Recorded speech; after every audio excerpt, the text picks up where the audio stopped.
நேரிய வழியை, சீரிய வழியை, கடமைகள் 5 காட்டி, கருணை வாழ்வை நாட்டி, ஜாதி மத பேதத்தை ஓட்டி, நிதமாய் நீதத்தை ஊட்ட வந்த அந்த முஹம்மது ஸல்லல்லாஹு அலைஹி வஸல்லம் கிறிஸ்துவுக்கு பின்னால் ஹிஜ்ரி 571ஆம் ஆண்டு ரபீஉல் அவ்வல் மாதம் பிறை 12 இந்த உலகத்துக்கு அவதரித்தார்.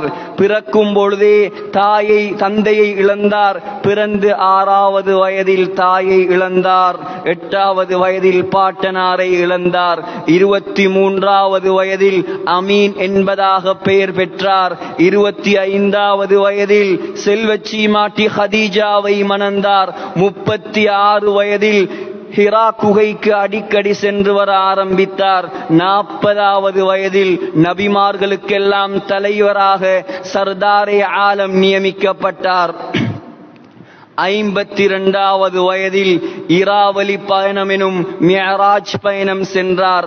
53வது வயதில் மதீனாவுக்கு மக்காவிலிருந்து ஹிஜ்ரத் செய்தார். 54வது வயதில் அவர் இஸ்லாத்தின் மகா யுத்தம், முதல் பெரும் யுத்தமாகிய பத்ர் யுத்தத்தில் கலந்து கொண்டார். 62வது வயதில் அவர் மக்காவை வெற்றி கொண்டார்.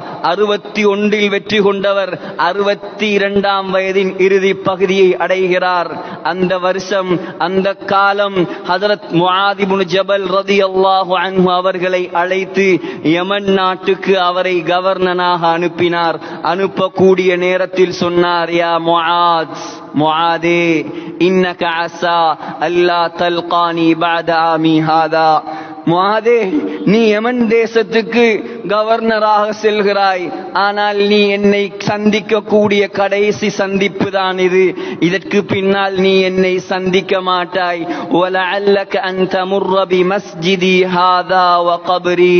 முஆதே, நீ திரும்பி வரக்கூடிய நேரம் என்னுடைய இந்த பள்ளி வாசலில் என்னுடைய கபரை தான் நீ கடந்து செல்வாய் என்பதாக சொன்னார்.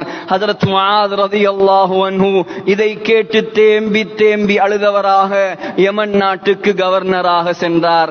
அதே